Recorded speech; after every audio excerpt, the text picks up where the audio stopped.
No spin, no bias, no censorship. I'm Dan Wootton. This is Outspoken episode number 306. And breaking today, slippery Starmer's Stasi Britain exposed on the international stage with fury and horror across the globe at the arrest of Father Ted creator Graeme Linehan for 3 tweets on the trans issue. I'm under arrest. Do you know what this country looks like to America? Do you know what it looks like to America? That's amid ongoing disgust over Lucy Connolly's jailing and new political prisoners in Essex, including Reform UK's Epping uprising leader, Sarah White, who has now been charged after a brutal arrest for unfurling the Union Jack on the local council building. Look what they're doing! Look what the police are doing! What are they doing?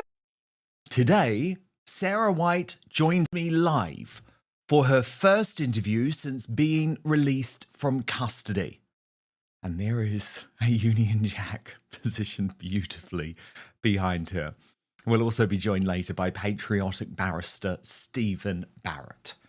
But also breaking right now, Angela Red Rayner, Champagne socialist and tax evader, must go.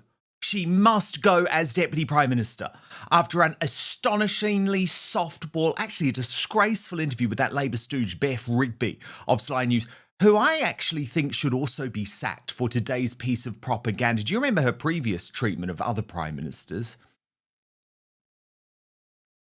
Why did you perform a huge U-turn today and decide to drop an attempt to delay a vote about investigating you by the Privileges Standards Committee? Was there a moment as a mum, not as Angie Rayner, the Deputy Prime Minister, where you thought, I'd rather just quit this than have to actually explain about my son who I'm trying to protect? Did you? Yes, she actually called the tax-evading Champagne socialist under fire Deputy Prime Minister hypocrite Angela Rayner Angie during the big interview reveal. I've got a lot to say about this ongoing story amid rumours that sources at number 10 Downing Street do not believe that Red Rayner can survive as Deputy Prime Minister. Also coming up on the show today, Nigel Farage issues a free speech warning in Washington, DC amid the Graeme Linehan, Lucy Connolly and Sarah White outrages. We're going to show you what he said. And Alex Phillips, she's brave, has launched an astonishing attack on Elon Musk over his new comments about the Reform UK leader. We'll get into that too. Then in the Royal Uncancelled after show over on Substack, Prince Harry issues an astonishing list of demands ahead of a potential meeting with King Charles, including that members of the royal family must curtsy to Meghan Markle. The monarch, I think, must now turn down any face-to-face meeting, but we're going to get the latest with royal YouTube sensation P. Diner. You can sign up to watch at www.outspoken.live. Another big Greatest Britain and Union jackass will be revealed at the end of the show too. You can vote for the worst Britain in the world today right now in the YouTube live chat. Here are your nominees.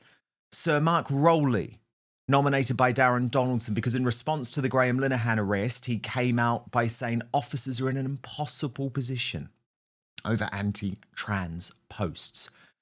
Beff Rigby, nominated by Real McCass for stark client journalism at its finest. And Slippery Starmer, nominated by Sarah Booth for his daily lies, breaking of promises, arrogance, lawfare, two-tier everything, migrants more entitled than natives, etc., etc. Yes, we know what you mean, Sarah. So 3 big choices for your Union jackass. We'll announce the winner at the end of the show. Keep your comments coming in too. But now, let's go.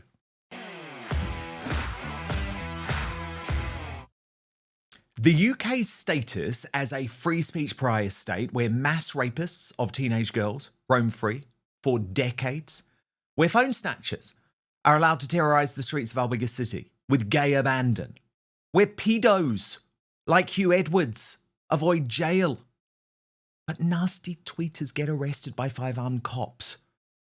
Well, that status has been confirmed by the appalling arrest of Father Ted creator Graeme Linehan at Heathrow Airport yesterday.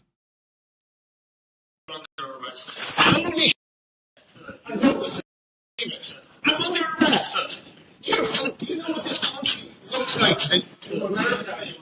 Do you know what it looks like to America? No, anywhere you're going to bring it. I hate you. I'm going to sue you into the ground. I'm going to sue you into the ground. I'm going to sue you into the ground.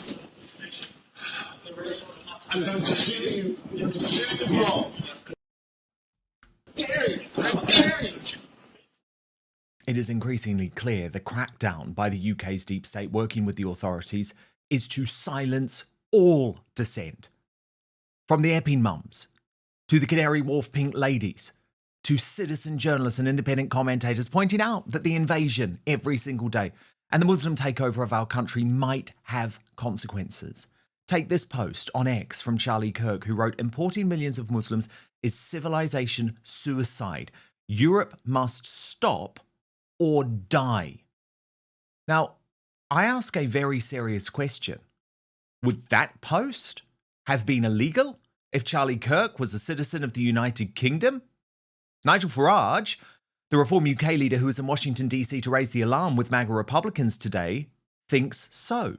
Now even got potentially, with this socialist Labour government, they're thinking about bringing in a law on Islamophobia, which would mean we could not criticise the religion of Islam, and yet we could for Judaism or Christianity. Well, a lot of or people everything don't else. know this. We are being very badly run. How many Sharia courts? I know that. How many I know Sharia that. courts are in Great Britain? At least 85. At least 85. At least 85. Well, that doesn't sound like Active assimilation Sharia to me. courts. That sounds like separation to me. It sounds like catastrophe to me. Literally catastrophe. Mass migration. And you and I have spoken before. You said to me once, you went through parts of London you didn't even recognise to be England. So please, America, take the warnings. Recognise why President Trump is brave and true and right to control the southern border. The problem is, of course, that we have a cucked and compliant regime media working to try and cover up these stories. Now, in fairness, the dying newspapers, for once, realised the significance of the story, with The Sun, you saw it there, even declaring Britain's fecht, which is a bit rich from Murdoch's newspaper giving it back slippery Starmer to become Prime Minister just last year. But I was literally astonished because woke ITV News did not mention a word about Graeme Linehan's arrest during its entire flagship bulletin last night. So once again, it has been left to real free speech warriors in the US to point out just how fecked we are. Megyn Kelly posted, "Shame on Great Britain for what's going on," to Graeme Linehan. "What an embarrassment. Europe does not value free speech, and there are many in our own country who want to be just like them." And Rob Schneider, who is producing Linehan's new sitcom in the US, raged, "The United Kingdom has fallen. The British Isles equals despicable anti-free speech totalitarian police state." Some lefties in this country finally seem to have realised we have reached the point of no return, like the despicable Owen Jones with the biggest U-turn ever, writing, "I think that Graeme Linehan is beyond awful. We should not be arresting people for hateful things they say online. It's not a solution to these problems, and trusting an increasingly authoritarian state to be the arbiter of acceptable speech is a major mistake." And regime comedian Jonathan Pye opining, "It doesn't matter what you think of Graeme Linehan's views. This is an insane level of overreach and a complete waste of police time." But as a furious Katie Hopkins responded, "And how do you think we got to this point, Jonathan Pye? You and your kind todger-twanging lefty C-words applaud censorship and cancellation of those you disagree with. But now you think this is overreach? You own this." And of course that's true. I mean, today the Met Police boss, Mark Rowley, is moaning to the government, claiming that it's not our fault, Gov. But we know that's bullshit too, given the amount of thought or speech crimes from the left that the police constantly ignored. I mean, as Chris Rose pointed out, Graham Linehan should have joked about pushing people under a train like our health secretary Wes Streeting. I mean, do you remember? Do you remember when Wes Streeting posted, without a knock on the door from the Met, posts included, "There would be nothing natural about Jan Moir's death if I shoved the bigoted old bag under a train, considering starting my own vigilante organisation to push nasty people under trains. First up, Jan Moir, followed by Geert Wilders." And we all know the police are a big part of this problem, as Alison Pearson, who found herself the subject of an investigation for a deleted X post, wrote, "The police are in the grip of a poisonous left-wing ideology. They are brainwashed into policing on behalf of, quote, protected characteristics. They think their role is to usher in a progressive utopia. The ideology can and must be rooted out. God save Graeme Linehan." Very well put. What to do to save the disunited kingdom from our free speech hellscape? Well, Tommy Robinson thinks uniting the kingdom on September 13th is the turning point, as he posed with Ant Middleton in the middle of Oxford Street. But he also knows that the police are cracking down on patriots by making an example of protest leaders, including Reform UK's Sarah White, the leader of the Epping uprising, who was arrested and charged and will be our guest for the uncancelled interview today. Watch. Are currently trying to provoke the British public into violent reactions. There can be no other explanation for what they're doing. What they've done at Epping, I've seen videos this weekend of women being attacked, of young children being pepper sprayed. I'm seeing pure provocation from police forces, which I'd say is totally intentional, because they want to build this country up into a violent reaction so they can delegitimise your concerns and your fears. Right now, we, as a movement, as people, from Epping to Canary Wharf to all over the country to Norwich, up until now, are winning the hearts and minds of the British public, who are sick to death of the betrayal of our country and people. You're winning the hearts and minds. That will turn like that, and they're trying to turn it like that. Do not let them be successful. Now, Tommy Robinson's warning was prescient, given Sarah has now been charged after unfurling her union flag from the council building, apparently failed to comply with the Section 14 order designating where demonstration could take place. Watch the heavy-handed police action, which Sarah has said nearly left her with a broken arm. But it looks like the police are trying to cause a scene. Look at that! Look what they're doing! Look what the police are doing! What are they doing? What are the police doing here?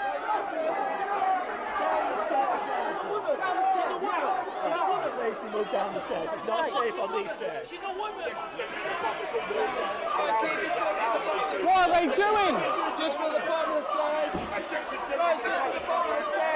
Have a look at this. But do we really believe that's the real reason for Sarah White's arrest and charge, given her inspiring speech was going viral on Sunday? We assert our fundamental right to protest peacefully, a right woven into the fabric of our history, from the peasants' revolt started in Essex to Peterloo, Manchester. The people of Essex once repelled a Napoleonic invasion. As an English town, we declare that we will not consent to governance that endangers our communities. In response to the misinformation and propaganda disseminated by the British Broadcasting Corporation and others, we refuse to pay the television licence fee. Furthermore, we will not pay council tax. As non-payment of taxes has long been a legitimate form of protest in our land, we call upon English people to join us in this peaceful stand. Now, even Elon Musk branded the arrest crazy.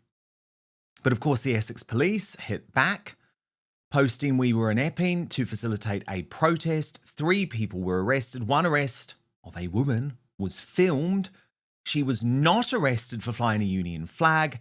She was arrested on suspicion of breaching a Section 14 order because the Civic Centre was outside of the protest area. Okay then. Okay. Of course, what they really want to do is terrify others into staying away, especially as Sarah White is now banned from the Bell Hotel. Yet locals are even angrier after the news that the Court of Appeal has refused Epping Forest District Council's permission to appeal to the Supreme Court about the closure of the Bell Hotel. And Sarah White joins me now live.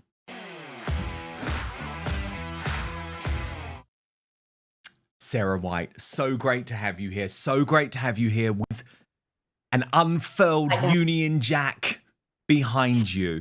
But look, I've just got to set up this interview to be very clear, because a lot of people won't know some of the limitations that we are now under. In fact, Sarah, I imagine that no one in the MSM would interview you at the moment because, of course, you have been charged with a crime. You are facing this court case next month, and the UK has laws which I believe are draconian and designed to silence people like you and to silence discussions like this after people have been unfairly arrested or unfairly charged.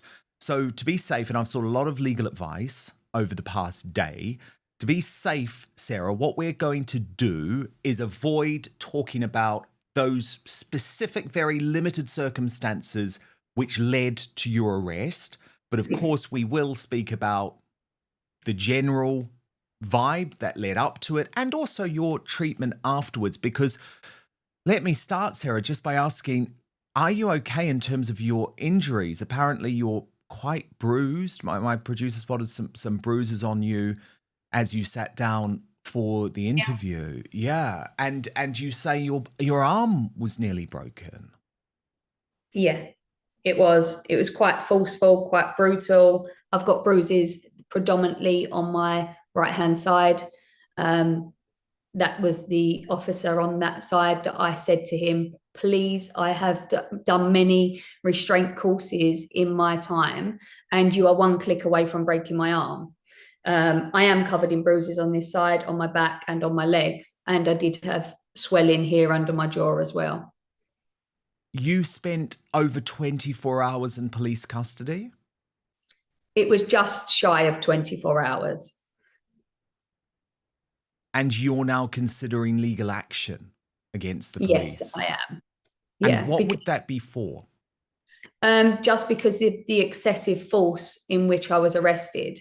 Firstly, it was an unlawful arrest, and to have that many officers, like Ola told everybody yesterday, I'm 5'3", I'm quite small, you know, there was no need for what they done. And as far as I'm concerned, it is a political arrest. So let's just talk about your speech, because before I'd even heard about your arrest, I saw that speech and I thought, wow, this is a moment that is going to go viral. It's a moment that is going to resonate with people. And I actually posted your speech on X. Now, this is before I'd had any idea about the arrest. So can you just explain to me where that speech took place and the circumstances of that protest on Sunday? Okay, yeah. So we always protest on a Sunday. And because of everything that has happened recently, especially with the ruling being overturned by the Home Office, we decided that obviously our protesting isn't making a big enough effect, and maybe we need to take things further. And obviously we want to keep everything peaceful. We don't want people, we don't want violence, and we don't want anyone being aggressive. And we understand that obviously the police are there to do a job, and I've always worked very closely with the police and, you know, been very passionate towards them as well, that they're just doing a job. And they have commended me for controlling the crowd on multiple times. And so, you know, this speech, we come up with this speech because basically we feel that something has to be done, and what protesting just isn't working right now as we would like it to. So with this speech in mind, it was like, right, hit the government in their pockets where they really care, because basically all they seem to care about is money. And the speech obviously got a lot of attention. Mm-hmm. And it was after I had posted and it started to go viral that someone replied, "This is just before Sarah White was arrested." And I was like, holy shit, what has happened? How did this escalate? But then Tommy Robinson suggested that actually there was a plan, there was a plot, and the police wanted to send a message. And it did seem on Sunday, Sarah, and again, we're not speaking specifically about your arrest, to be clear, because this did seem to be something that was happening up and down the country, a different style from the police who almost wanted to prompt violence. I mean, there was the 70-year-old leader of the Pink Ladies in the mall at Canary Wharf being pepper sprayed. Did you note on Sunday a change? Did you note, because Ola Linehan, who is your deputy really in all of this Epping uprising, said yesterday she thought there was a very, very different vibe on Sunday, as if there had been orders that there was going to be some type of crackdown on patriotic protesters to send a message. Yeah, definitely. I mean, we'd been made aware of what had happened at Canary Wharf, and we was outraged because we had heard that, it was women and children that had been pepper sprayed. And when I attended the protest on Sunday, I could sense a deep sense of anger and frustration, but coming from the police.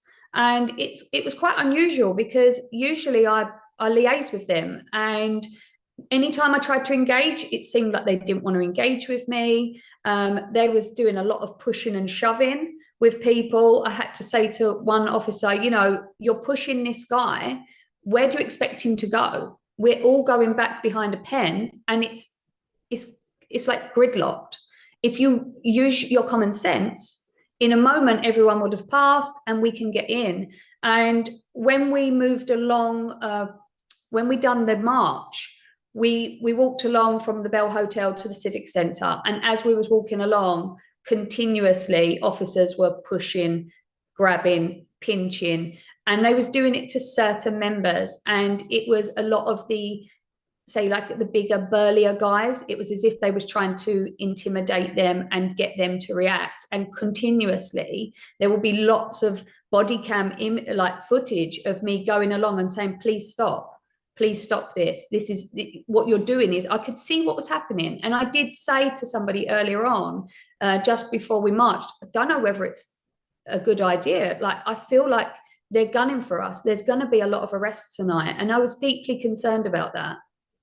Yes, because on the Friday night, Sarah White and I had been looking very closely at all of the footage coming in from the brilliant independent journalists on the scene, like Jack Hadfield. There were actually some incidents of violence from the police towards the protesters, towards independent journalists. I've shown on the show other people who were arrested and had bruises. So it seems like there was a much harder stance being taken by the police. And it's interesting that you also noticed that change on Sunday. But at the end of the day, you are a mum. You're a single mum, and this has obviously been devastating for you. And I think it's really important that we just talk a little bit about your background and why you decided to start this campaign. Because, of course, the way that the regime media and the left in this country now want to present you, Sarah, is as some type of far-right thug, and I think it's really important that we just hear your story. What was it that actually sparked your passion for this as a young single mum in Essex? Yeah, as a person, I'm very passionate about doing what's right. And I always try and support the underdog. And I've always been someone, if I see an injustice, I can't help myself but step in and try and help. And then when obviously the gentleman, well, I don't know if we can say what happened in Epping, and the consequences led to people wanting to start going and protesting to try and get he is alleged to have sexually assaulted and propositioned a 14-year-old girl on the high street after just 8 days in the country. Yeah, so after that alleged assault or alleged allegations of what he has alleged done, basically a lot of us decided that we wanted to start protesting because, you know, we're fed up with residents of the Bell Hotel continuously causing problems in our community. And so I felt very passionate about that. And I felt like, you know, I'm going to go along and support as well. And I've been really trying to help people and trying to work out what's the best way forward to get this movement really going. And as a mother, and like you said, I am a mother of 3 children, but irrelevant of that, I believe even if I didn't have children, I would still be here doing exactly the same as I've been doing week in, week out. There is a lot of people there that don't have children, and they come because they care about women and children in our community. And what we don't want is these undocumented men just freely able to roam within our community. And you don't know what crimes, I'm not saying they all commit crimes, but we don't know who they are and what they're capable of. Of course. And by the way, this is not an irrational fear. We obviously have the one man who looks like he's from Eritrea, currently facing trial. But what about this, which Tommy Robinson uncovered on Snapchat? So this is an illegal who's currently staying in the Bell Hotel, and he was recording the protest out of his window on Friday night, which is why people found his account. Then you go back into his account and see him with firearms. And obviously we have no idea about his background, for example. So presumably you're concerned about a whole load of the men who are in the Bell Hotel. I'm concerned about every single man that enters our country undocumented. At the end of the day, these people come from places that women are less than second-class citizens, and they have an ideology that somebody like me couldn't walk around with my arms uncovered, and I don't really deserve my place in the community. And at the end of the day, these men do not land on our shores with the morals of somebody that's been born and raised in Great Britain. We have spent centuries evolving as a nation, and these guys, they don't have the same morals as us. And I do not want them. And it isn't just me, it's up and down the country. We do not want these people in our communities when they are undocumented. Why come here illegally with how much it costs to come here illegally, upwards of £5,000, when they could book a flight to come here for up to £200? It doesn't make sense. So there's obviously a bigger picture at hand. And that is what I'm concerned about. Sarah, you were one of Reform's new pin-up girls, or at least you were. I mean, how do they feel about what's going on? You've got Nigel Farage in Washington, D.C. today talking about the lack of free speech in this country. But since your arrest and your charge, have they supported you? Have they been in touch? Because I know there's a lot of rumors going around saying, oh, well, they might get rid. What's your current status with Reform UK? So yes, I've heard those rumors. But at the end of the day, there are multiple rumors that travel around across the globe, and who knows? Nobody from Reform has been in touch with me apart from my local chairman. Does that mean that they're wanting to distance themselves from me? Who would know? Maybe they're very busy at the moment, and we'll see where it goes from here. Are you concerned that they might now consider you almost too radioactive? I mean, that would be quite naive to say that, I'm radioactive. And I would think that they would have more common sense than to believe that I would be an issue for their party. However, if that is what they believe, then so be it. I'm still going to carry on doing what I'm doing, because at the end of the day, the fundamental reason why I was at the Bell Hotel and why I continue to protest and I will help people in other areas as well, is because I'm a concerned mother, not because I'm a potential member of Reform. Because at the end of the day, I'm a candidate, I'm not a councillor. And, there's no reason to say that I would become a councillor. I might not get voted in. So again, we'll have to see where it goes from here. But at this point, you haven't heard anything from them, but you also haven't been kicked out of the party or anything like that. Yeah, no, as far as I'm aware, I haven't been kicked out of the party, because the conference is this weekend. As if I was kicked out, I wouldn't be allowed to attend the conference. And so, you're attending the Reform conference this weekend? I am, yes. Obviously, your bail conditions, though, Sarah, and this is what really upsets me, because I do believe that these arrests, and it was obviously one of your co-organisers too, and other people that we have seen, your bail conditions mean, well, tell me if I'm wrong, but mean that you cannot continue protesting outside the Bell Hotel. Well, it's quite funny you should say that, because when they gave me my bail conditions, first of all, they gave me one list of bail conditions and I refused them. And then they come back about 4 or 5 hours later. It took them not too long to come up with another 3 bail conditions. Basically, they was that I'm not allowed to a hotel that I've never been to. I'm not allowed there. I think I can say it's the Phoenix Hotel. And is that another migrant hotel, Sarah? I believe so, yes. So I'm not allowed to attend that hotel.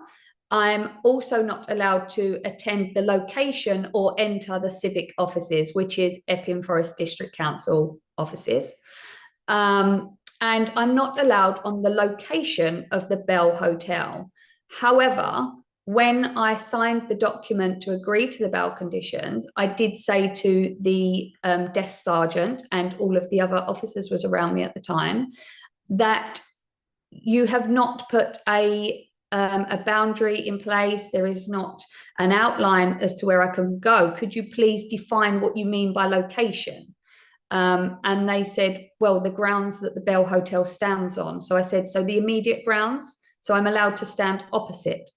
And they looked at each other and nodded and said, yes, that's fine. Fascinating. Well, look, I know we're going to have you for the show, but I think you are absolutely a hero. In fact, when I interviewed Lucy Connolly, Sarah White, I asked her quite clearly, do you feel like you're one of Keir Starmer's political prisoners? She said yes. Do you fear that they're trying to set you up as the same thing, sort of like a warning to others, a potential political prisoner, don't go down this path? I believe so, yes. And the reason I believe this is because I made quite a heated criticism to the local councillor, Holly Whitbread. And from the moment I done that, I've been added on to a far right watch list. I have, she released a statement about me. And isn't it funny how the 2 people she released a statement about was arrested? That's myself and the other gentleman on the same evening. And, you know, I believe that they're trying to set a precedent and scaremonger other women that would look to me as someone like, you know, she's quite law-abiding. She's only she's quite small. She's a single mum. She's not aggressive or violent. I own my own business, you know, and I believe that they're trying to, you know, just go, look at her. If she can be arrested, then we could all be arrested. And let me tell you, I'm not going to stop doing what I'm doing until everybody in this country is on the right side of history. The UK's status as a free speech pariah state has been made abundantly clear by Nigel Farage in Washington, D.C. today, where he raised the case of Britain's number one political prisoner, Lucy Connolly. Cases, we of course have Lucy Connolly, who put out an intemperate tweet after the savage murder of those three beautiful young girls, she herself, a mother who had lost a child. It was intemperate, it was wrong, but she removed it 3.5 hours later, sentenced to 31 months in prison. She's now out, having served 40% of the time. I wanted to bring her with me today as living proof of what can go wrong. Sadly, the restrictions that have been put on her banned her from making the trip, which is a very, very great show. And that is absolutely true, because I can tell you that in order to interview Lucy Connolly here on Outspoken, we had to get permission, or she had to get permission from her probation officers. But I can tell you that I have been in touch with Lucy this afternoon. She watched what Nigel Farage had to say about her, and she is obviously inspired that her case is proving the limitations to free speech in this country. But it's obviously not just Lucy Connolly. Now, Graeme Linehan, one of our greatest comedy brains, and again, Nigel Farage taking the Father Ted creator's story international.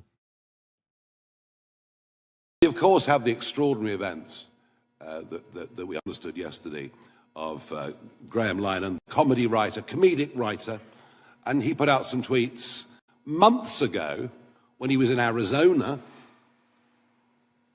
and months later he arrives at Heathrow Airport to be met by 5 armed police. Armed police, not a big deal in the USA, a very big deal in the United Kingdom. 5 of them. And he was arrested and taken away for questioning. He's not even a British citizen. He's an Irish citizen. This could happen to any American man or woman that goes to Heathrow that has said things online that the British government and British police don't like. And Americans who fundamentally believe in free speech need to hear just how bad things are. Given, remember, that Keir Starmer told J.D. Vance and Donald Trump to their face that he's proud of the so-called free speech we have in the United Kingdom. So I've come today as well to be a klaxon, to say to you, don't allow, piece by piece, this to happen here in America. And you would be doing us and yourselves and all freedom-loving people a favour if your politicians and your businesses said to the British government, you've simply got this wrong. At what point did we become North Korea? Well, I think the Irish comedy writer found that out 2 days ago at Heathrow Airport. This is a genuinely worrying, concerning and shocking situation.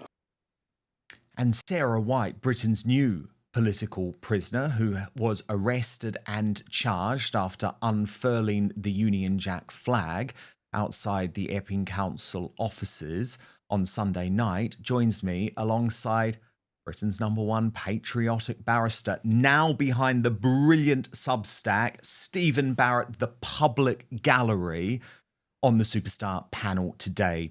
And Steven, first to you, I mean, this is now so concerning, but as laymen, we don't know who to blame, because Starmer, slippery Starmer, is trying to say, not me, this is all police overreach. Then Sir Mark Rowley, head of the Metropolitan Police, saying today, not me, Gov, this is all down to government. So when things go wrong, when there's criticism, all of a sudden, all of the people in power seem to claim they don't want to arrest people for sending nasty tweets.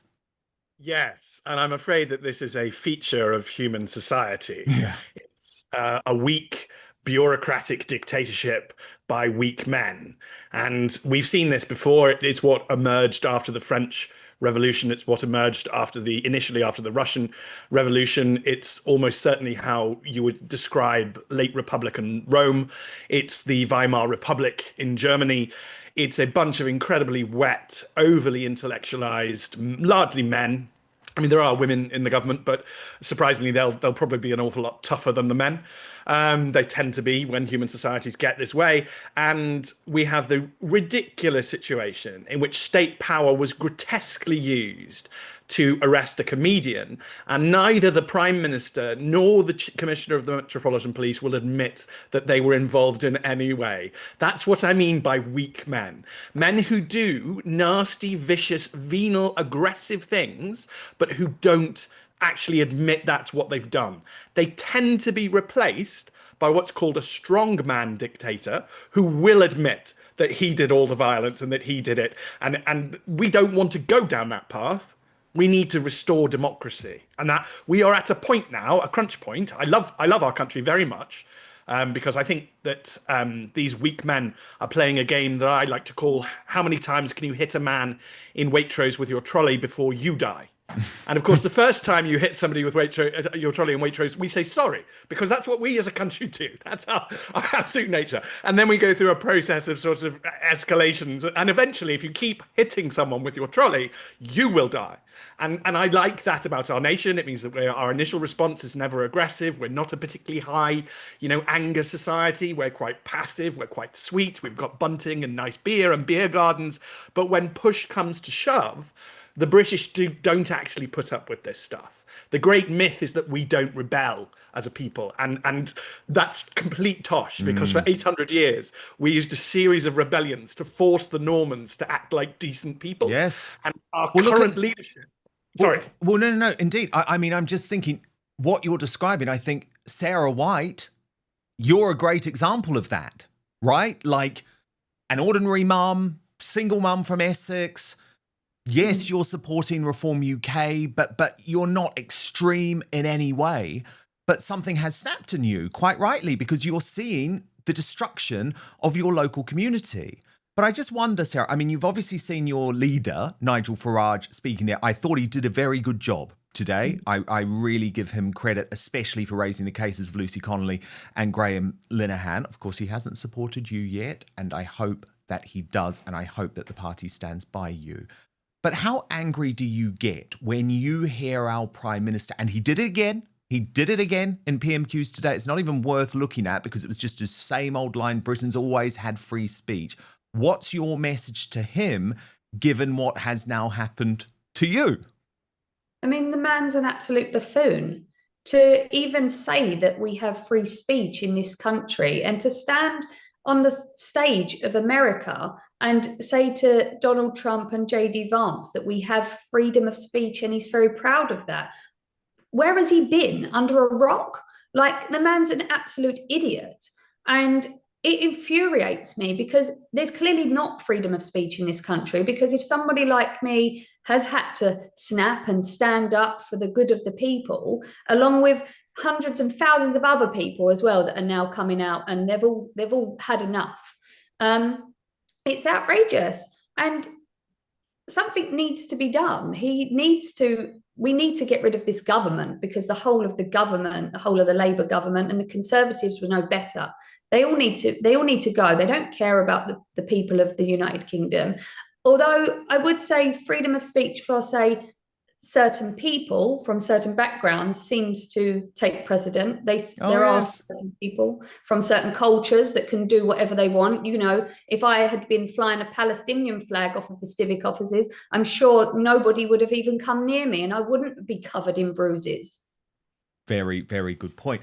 Steven Barrett, Graeme Linehan specifically, the Free Speech Union are convinced he has a very strong case, right? And that the state's case is very weak. We heard at the top of the digest that secretly recorded audio of him threatening to sue the police. He's apparently very determined to go through and do that. Sarah here as well is also intending to sue the police after her arrest. Alison Pearson intending to sue the police too. I mean, is that something you can see from a legal point of view working out? Well, what I think we should highlight is that the phrase lawfare is a useful one, because this is a type of violence. And really, state violence has been used against all three of these people. I mean, Sarah talks about being bruised. That's a result of violence. Now, in some circumstances, state violence is legitimate, but we, the British, really don't like it. And we don't like it being used against us. And we don't think it should be used against us. And I use that in a very broad term, by the way, Dan. I hate the fact that they keep trying to pretend that we're all white. I mean, we're a multi-ethnic people. So when I say us, I mean all of us. And I'm not excluding any of my friends. We are a lovely, loving and diverse country. But all of us don't like state violence being used against us. So suing the police is basically reacting to violence with violence. Ultimately, it's not going to improve society. What's going to improve society is a new government getting a grip on the police, sacking and disbanding the College of Policing, which is an obvious source of the corruption in our police currently, and sacking a number of chief constables, the chief constable of the Met, the chief constable of Essex, and numerous others need to simply be sacked on day one. That's the only way that we really get a grip on our country. But I thoroughly support, whilst we're still in this mess, of course people must use every legal avenue open to them. And I think, Graham's case in particular, so the three tweets, that I cannot see any cogent legal argument in which they are unlawful. I cannot understand an argument by which they are unlawful. At which point, and look, they've basically collapsed in less than 24 hours with him. So in reality, I think I wish people well. I wish Sarah well. I don't want anybody to stick their neck out. Remember, when you sue people, you're exposed to potential legal costs. So be careful, and nobody needs to martyr themselves for this, because basically the whole country is waking up. We've been hit with a trolley in a supermarket too many times. Indeed we have. But my God, it is incredibly depressing to see the United Kingdom the subject of the US House Judiciary Committee when it comes to free speech. We invented it. We should be ashamed. I am ashamed, and we do have to fight. And it may be unprecedented in terms of the ways that we have to do it over the next couple of years. Breaking right now, Red Rayner is a tax-evading champagne socialist hypocrite, and she must go. No story, no political story, no Westminster Insider story has made me more angry than this. Rayner was the woman who led with the pitchfork-waving witch hunts against Conservative ministers for minor indiscretions. And now, our patsy mainstream media want to give this woman a free pass. Well, I'm not having it. You shouldn't have it either. So let me take you through this story, because it is truly astonishing. After being given pretty much free rein by the mainstream media, other than the Daily Telegraph, over the past few days, despite it being very, very obvious that she had a massive tax bill that she needed to pay, Rayner ran to her pal, Beff Rigby, the political editor of Sly News. This interview kicked off with an extraordinary 4 minutes of sob story. Angela Rayner sob story. Oh, my son's very unwell, but I'm not going to tell you why. Remember, one of her sons, by the way, runs an OnlyFans account. That's fine, but I'm just saying Angela Rayner should not be treated as some type of Mary Poppins-like figure. But that's what happened. For 4 minutes, Beff Rigby said nothing as Angela Rayner tried to make us feel sorry for her. Then we finally came to this major admission. Watch. So the accusations that you didn't pay enough stamp duty on Hove, they're actually accurate. You didn't. They are accurate, but they're accurate in a different sense. I think the accusations were that I'd set up a trust or I'd flipped it to try and avoid paying it. But actually the complex area of the trust, which the advice that I relied upon didn't pick that up.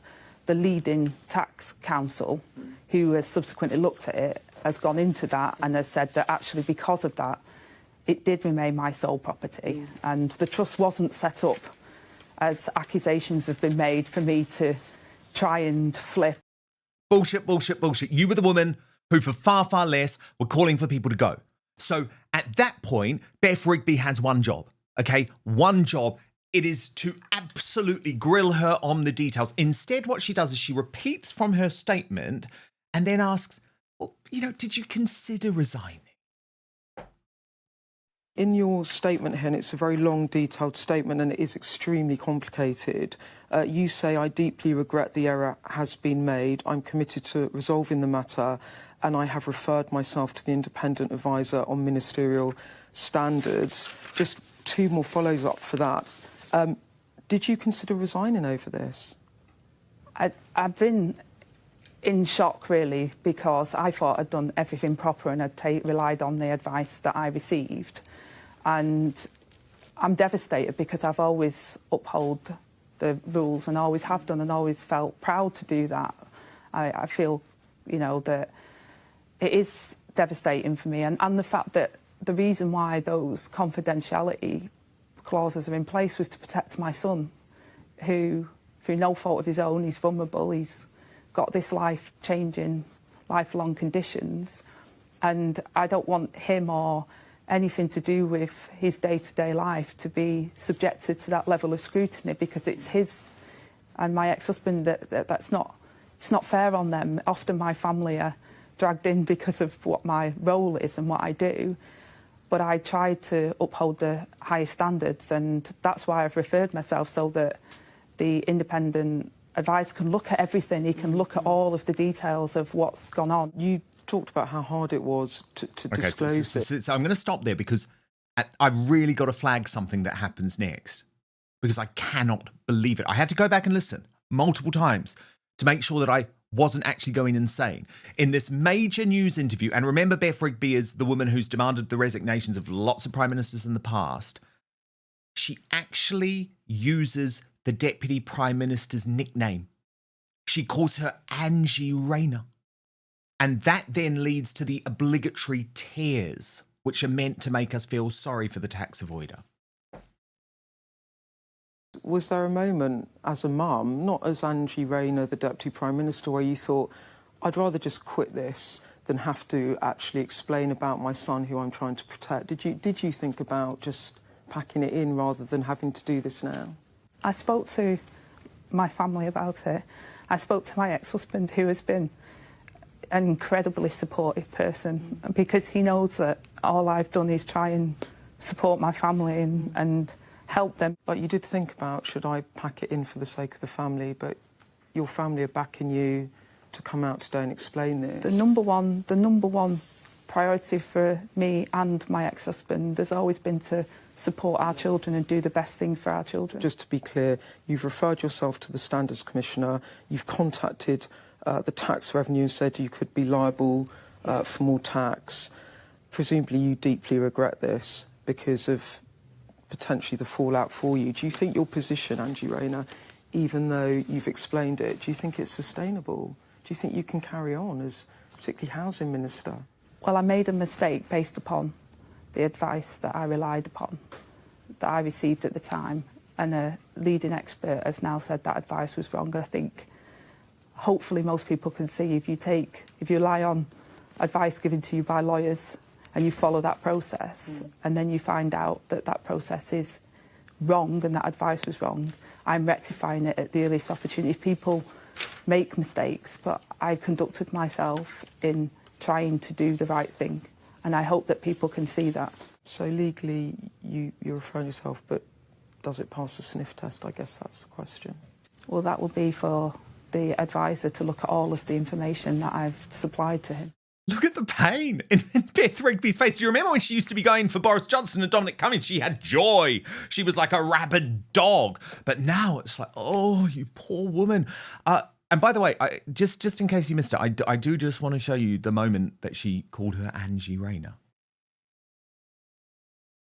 Was there a moment as a mum, not as Angie Rayner, the Deputy Prime Minister, where you thought, I'd rather just quit this than have to actually explain about my son who I'm trying to protect? Did you think about just packing it in rather than having to do this now? I spoke to... Okay, and then it gets more extraordinary. Beff Rigby appears live on Sly News after PMQs. And there is a Tory who is a chartered accountant there. And rather than Beff Rigby doing her job and explaining why it is clearly untenable for Angela Rayner to remain in post as Deputy Prime Minister, she does the total opposite and argues that, you know, it was just a mistake and surely she should be given another chance. Just going on to that, though, I mean, there are different... You can make a tax error or you can actively evade tax. OK, I'm not a tax expert, but I do know these basics. Yeah. You're a chartered accountant. You'll know much more than I will. What if the paper trail reveals that it was a genuine error rather than evasion? Because everyone's throwing around words like evasion. Do you still think she should resign or should she be given another chance? I mean, sometimes people make mistakes. People do make mistakes, and in normal circumstances, when there's been inquiries, HMRC will normally, they might show compassion, they might, but normally they will apply a 30% penalty. But the fact of the matter is, she's the Housing Secretary, she's the Deputy Prime Minister, it is different for her, she needs to resign. So... the difference is stark, right? This is why you cannot trust the regime media. This is why the mainstream media should die. But I just really wanted to show you the contrast of Beff Rigby with the Conservative Prime Ministers, with the Conservative advisors, compared to Beff Rigby today with Rayner. There's lots of commitments in the manifesto. I think voters are just tired of a lack of honest answers. I'm just saying to you, you're not minded to do it. Undermining your government's key public health message at a time of crisis. Are you compromising the government's response to this pandemic because you can't cope in number 10? Why did you perform a huge U-turn today and decide to drop an attempt to delay a vote about investigating you by the Privileges Standards Committee? Do you think that the issues around rule breaking at number 10 doesn't matter to voters? No, I don't. Doesn't matter and I apologise. This hasn't damaged the Prime Minister. It has undermined your policy and it's undermined public confidence in the government. How can you even countenance at the moment staying on and not resigning? When that report landed on your desk and you read it blow by blow, think about resigning. A poll out today, just out, says 3 in 5 Britons think you should. If Liz wants a whole new mandate, she must take it to the country. That's Nadine Dorries. I mean, the public will see that and think, wow, if the Prime Minister's backers don't back her anymore, we're in trouble. Also claiming your constituency home in Ashton was your main home for other purposes. Do you just want to clear this up? What's going on? Yeah, first of all, Beff, it's been quite a distressing time for my family. Was there a moment as a mum, not as Angie Rayner, the Deputy Prime Minister, where you thought, I'd rather just quit this than have to actually explain about my son who I'm trying to protect? Did you think about just packing it in rather than having to do this now? I spoke to my family about it. Presumably you deeply regret this because of potentially the fallout for you. Do you think your position, Angie Rayner, even though you've explained it, do you think it's sustainable? You did think about, should I pack it in for the sake of the family, but your family are backing you. And I just have to show you one more thing. Rayner did this so many times. She was so over the top about the smallest Conservative Party indiscretion during the last government. Do you remember Nadine Zahawi and his tax affairs? She wrote on X, after months of denials, the truth emerges. His position is untenable. Rishi Sunak must dismiss him from his cabinet. And she even posted it alongside this video. Every pound of tax that's not delivered to the Chancellor and to the Exchequer means that it damages our public services, and we know the state they're in. So the former Chancellor, when he was Chancellor last summer, made it clear at the time when he was questioned that he pays all his taxes and that he's done everything appropriately, and was threatening legal letters to anyone that questioned him. Now it emerged actually that that's not true, and that there was a HMRC investigation and that he's had to pay penalties for that. I think that makes his position untenable. I mean, come on. Come on! How can this treacherous woman survive? To my superstar panel, Steven Barrett, patriotic barrister, who runs the Public Gallery Substack, and Sarah White, the Reform UK leader of the Epping uprising. So, Sarah, firstly, to me, I am very, very clear. Rayner has to go, but I think Beff Rigby has to go too after this, because what we have seen today is nothing short of mainstream media propaganda, and it is shameful. It's as if they think we're stupid, that we're going to forget how they used to act when the Conservative Party were dealing with scandals much smaller than this. I mean, it just goes to show that the mainstream media and the government are in cahoots. Yep. They're in each other's pockets. And at the end of the day, the audacity of her to say that she didn't know and it was her advisors. She'd have some of the best advisors in the country. Don't tell me that they're that incompetent of doing their job. And boo-hoo, I don't really care about what she's got to say. The only reason she's actually bothered is that she's been caught. And that is it. And the reason her statements are so complicated is because she's lied the whole way through. So she's trying to cover her own arse, basically. Yeah, and Steven Barrett, I mean, there's so much to unpick here, but there is much that we don't know. Because firstly, she was saying that there was this anonymity order in place in regards to her son, but then at the same time was saying, oh, but my ex-husband is actually completely on board with everything I'm doing. So that didn't ring true to me. And then I thought your post on X summed this up very well as well. You wrote, Angela Rayner can publish the advice she received that she says is wrong. It will be recorded in written form, even if it was on the telephone. That is how the law is done. So exactly. And even then, Stephen, there is an argument that just taking bad advice, especially if you're the housing minister and deputy prime minister, doesn't save you from a situation like this.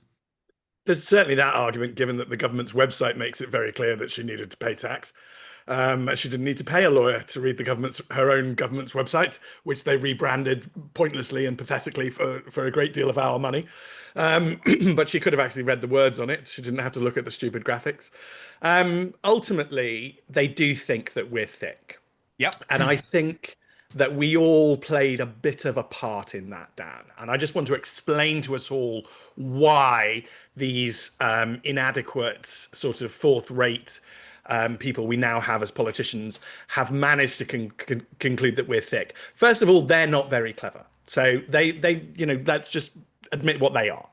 Then they've looked at us and they watched us for many, many years, starting in the mid-90s. And basically most of us, from the mid-90s until the financial crash, were off in the private sector, having fun, making money, having our holidays, having all of our nice new things, and not really paying any attention to politics because it didn't matter.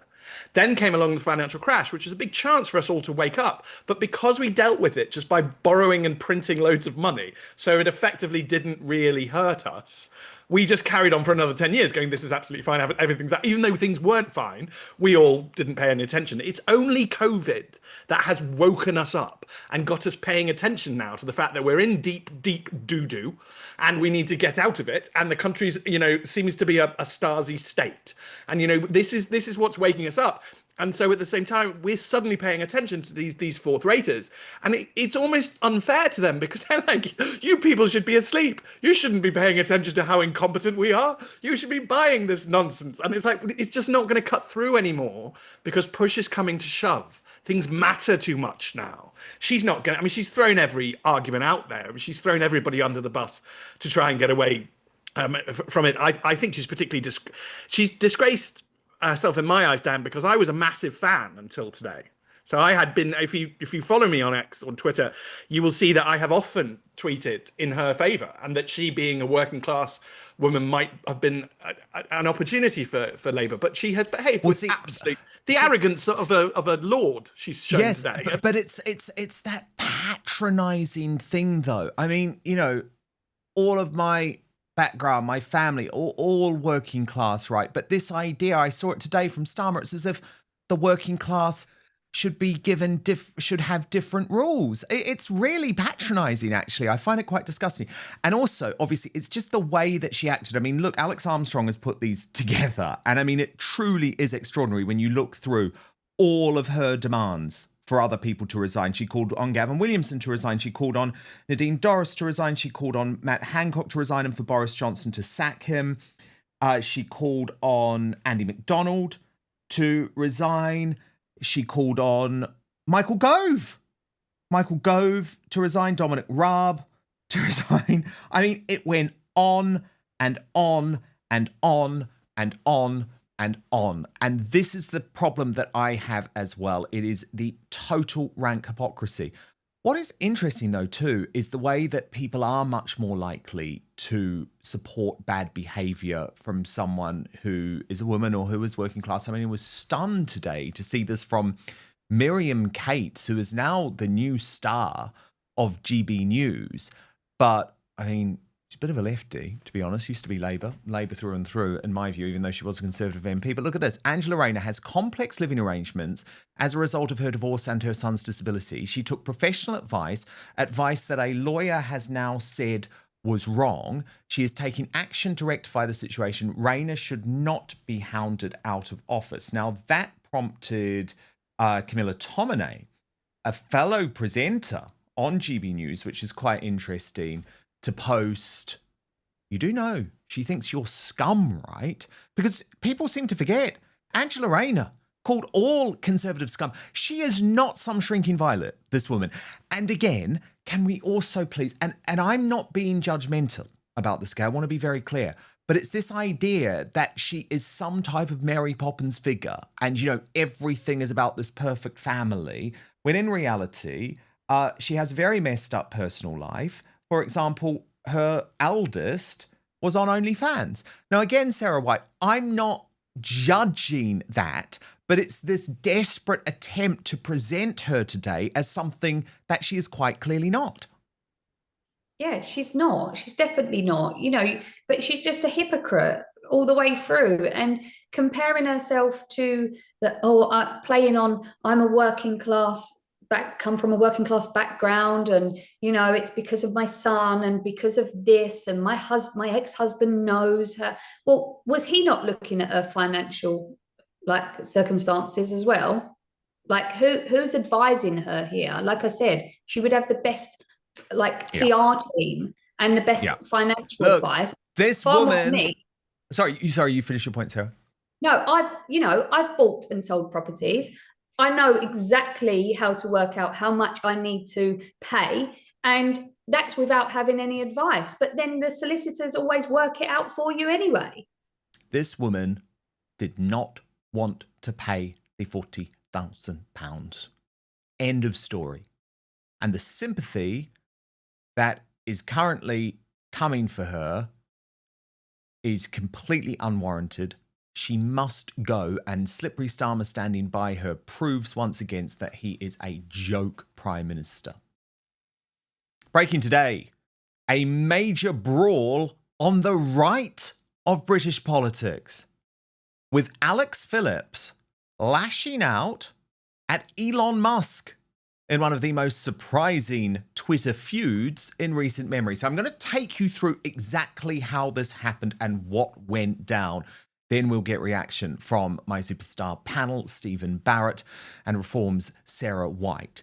So Basil the Great first revealed that Reform was suspending councillors after attending Epping migrant hotel protests, or at least that is the claim, which prompted Tommy Robinson to respond saying, "I'm sorry, Reform are the same establishment we have been battling against."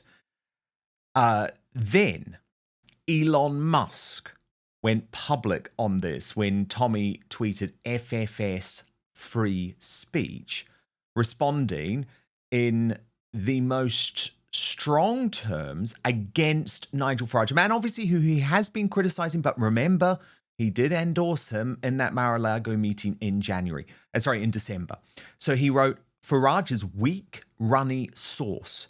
He won't let Reform even stand up for their own people, for example, punishing their Epping member, and he will change nothing of significance politically. Go with Advance UK, Ben," referring to Ben Habib, and Tommy Robinson for the real change. that's needed to save Britain. Now, another huge endorsement, of course, for Ben Habib's new party, Advance UK. That's interesting too, because Ben Habib was a former leader of Reform UK. Habib responded saying Farage doesn't believe in the country, free speech, democracy or equality under the law. He would give up Northern Ireland and Scotland. He shuts down freedom of speech and reform. He is happy to dance to the tune of progressive discrimination, preferring minorities to the majority, and he uses lawfare. He is the opposite of what the country needs. Tommy Robinson said, thanks, Elon, there will be no bending the knee by us. But Alex Phillips wasn't prepared to have this, and I have to say it's very brave because not many people take on the world's richest and most powerful man. But boy, oh boy, she did. With a feisty post firing back which has divided the right of British politics. Phillips wrote, with all due respect, you can't be much of a scholar of recent UK political history.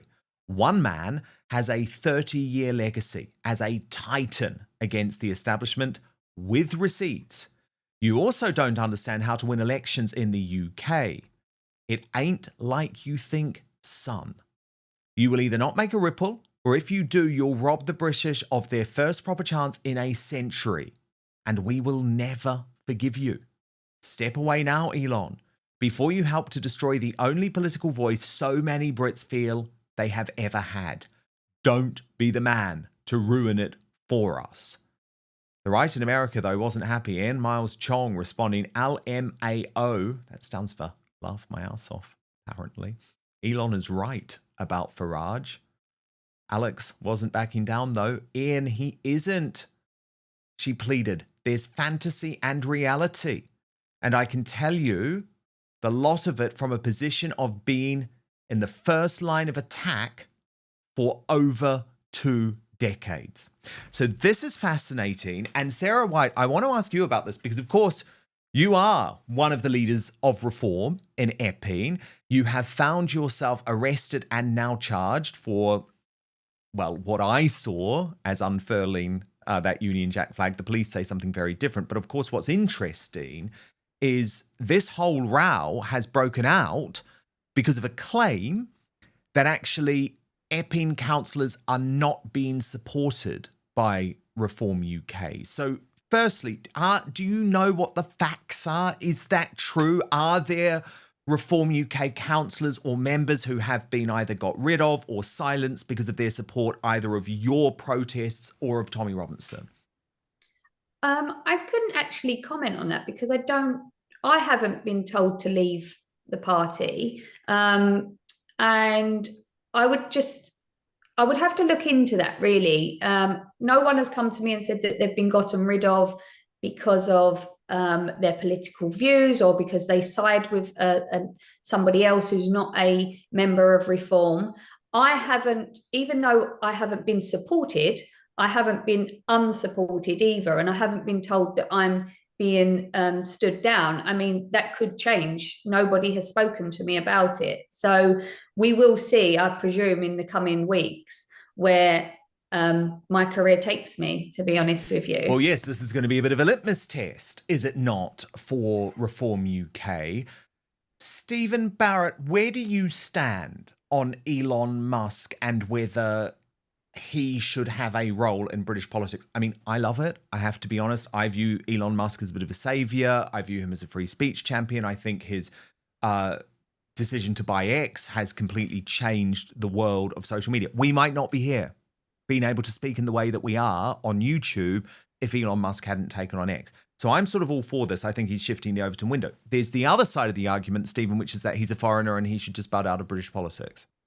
Well, that's why he's better off sticking to specific causes. So he gets all of our love and affection when he stands up for the victims of the rape gangs, because it doesn't matter really which party you are, unless you're a complete certified lunatic. You have a deep emotional connection to those victims and you want them to receive justice. And similarly on free speech, where there's broad support, I often like to to talk about or I'm going to talk more about it, Dan, so you're going to hear this more. The coalition of the decent. I'm increasingly not interested in party politics in Britain. I don't think it's necessarily the time we live in. We live in a time when the fundamentals are wrong. So the narcissism of disagreeing over small policy decisions here and there, which is what you can do with a party structure, it's just not of this time. And the last time we fought true evil in this country, we fought it as a coalition. Churchill formed a coalition, and Churchill gave some very good advice to anybody who wants to meddle in our politics. Churchill said, Britain is a curious country, and few foreigners can understand her mind. And that I think is because we often, I mean, the other thing we do is lie a lot, Dan. Well, yes, we do. Okay, but let me put the counter argument. And actually, I'm interested in your view on this, Sarah, because I believe you were there at this moment. There was this video that went viral of the Patriots in Epping actually calling for Elon's help. Watch this.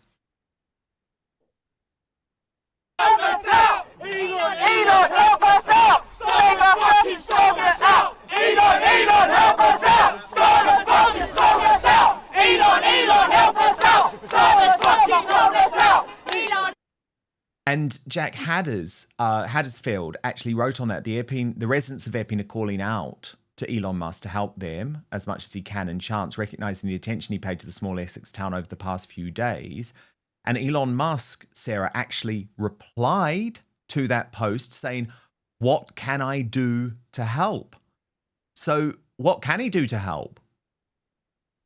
I mean, I don't know. What can he do to help? He lives in America. That we do know that anything that is said in America does kind of echo across into our nation. I think we're looking for maybe Elon to bring up about freedom of speech and bring up about the grooming gangs, because they're things that I believe anybody could comment on. Like Steven said, you know, we would applaud him for raising them issues. And I don't really want to criticize Elon either, because he's made me like a bit of a public figure. You know, he's been in support of me. However, well, he said he thought that the arrest of you was crazy. Yes, it was crazy. I mean, basically the police abused their powers to arrest me under Section 14, which is ridiculous, because it was because of the flag, and this was the said flag that I was. Was it? That's the actual flag. That's the actual flag. And of course, we do have to stress that we are limited in terms of what we can say because of the UK's. Well, I think Stephen may disagree, but maddening contempt of court laws. Although, Stephen, of course, this case will be heard in front of a magistrate, not a jury. Well, the point I like to make is that, so if you ask AI, you get a total garbage response on what you can and can't say. And that's because the AI hasn't picked up, and probably because we don't admit it anymore, or not enough people in the elite are quite as emotionally committed to it as they should be. But we have something called the presumption of innocence.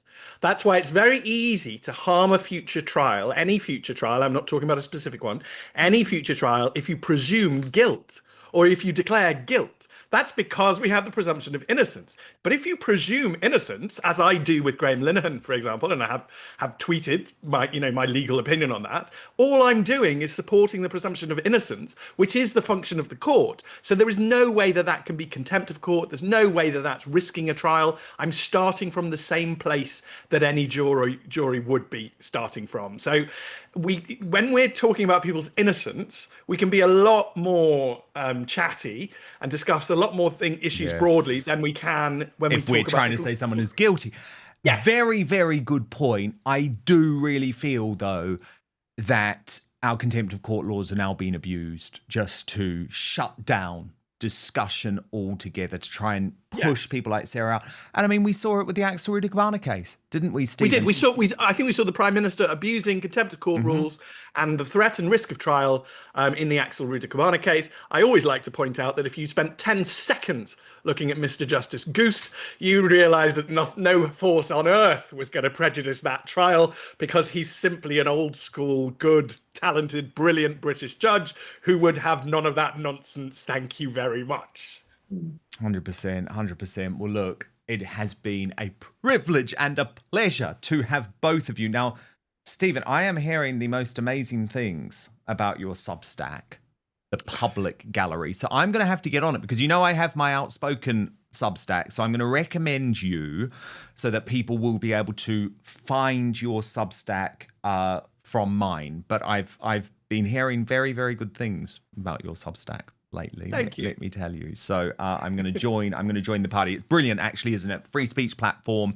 And of course, you can find me at www.outspoken.live. And in my recommendations, you will be able to find a little bit later on the public gallery on Substack with Steven Barrett. And Sarah White, you just hang around for one moment, please. Hang around for one more moment. But Steven Barrett, thank you. I'd love to speak to you soon. But we're now going to reveal today's greatest Briton and Union jackass. And here are your nominees today. Sir Mark Rowley, nominated by Darren Donaldson in response to Graeme Linehan's arrest, coming out with, quote, officers in impossible position over anti-trans posts. In other words, not my fault, gov. Beff Rigby, nominated by Real McCass for her stark client journalism at its finest. And Slippery Starmer, nominated by Sarah Booth for his daily lies, breaking of promises, arrogance, lawfare, two-tier everything, migrants more entitled than the natives, etc., etc. And Sarah, yes, there are many other things that we could add to that list. And the results today are overwhelming. In third place with 5% of the vote, Beff Rigby. The runner-up with 9% of the vote, Mark Rowley. But with 86% of the vote, today's Union jackass, Slippery Starmer, and today's greatest Briton, nominated by KO's Bite. And she has been right here with us, Sarah White of Reform UK, for standing up against the Stasi.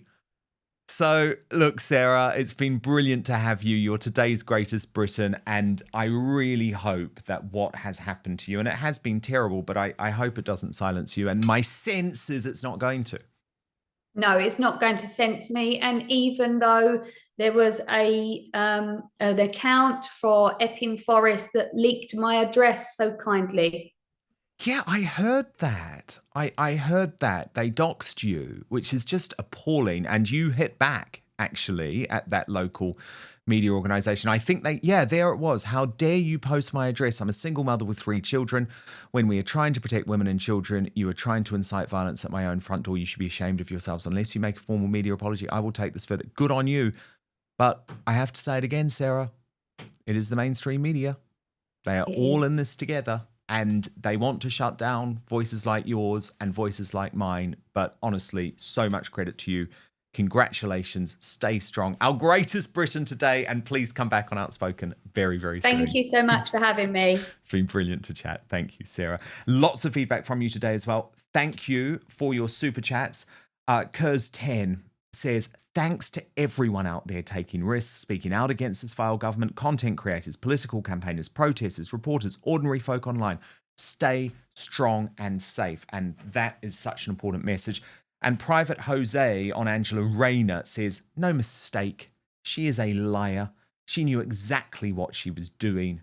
Resign now.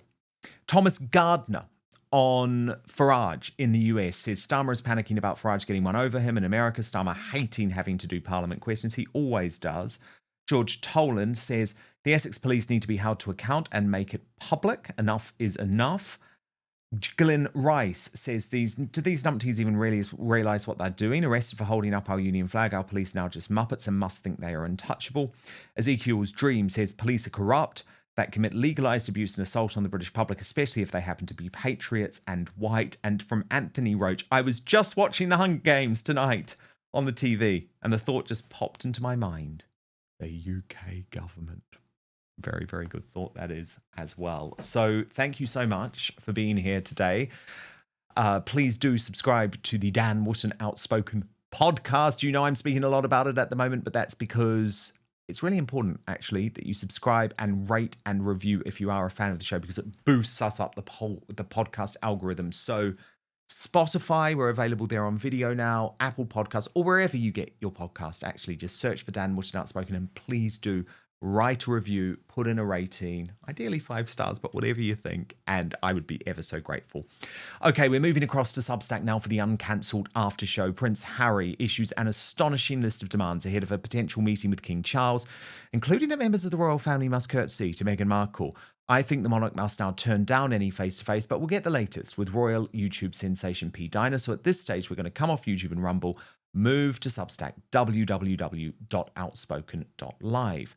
But we will be back with you tomorrow, 5 p.m. UK time, midday Eastern, 9 a.m. Pacific. Hit subscribe right now on YouTube or Rumble. And most importantly, I promise to keep fighting for you.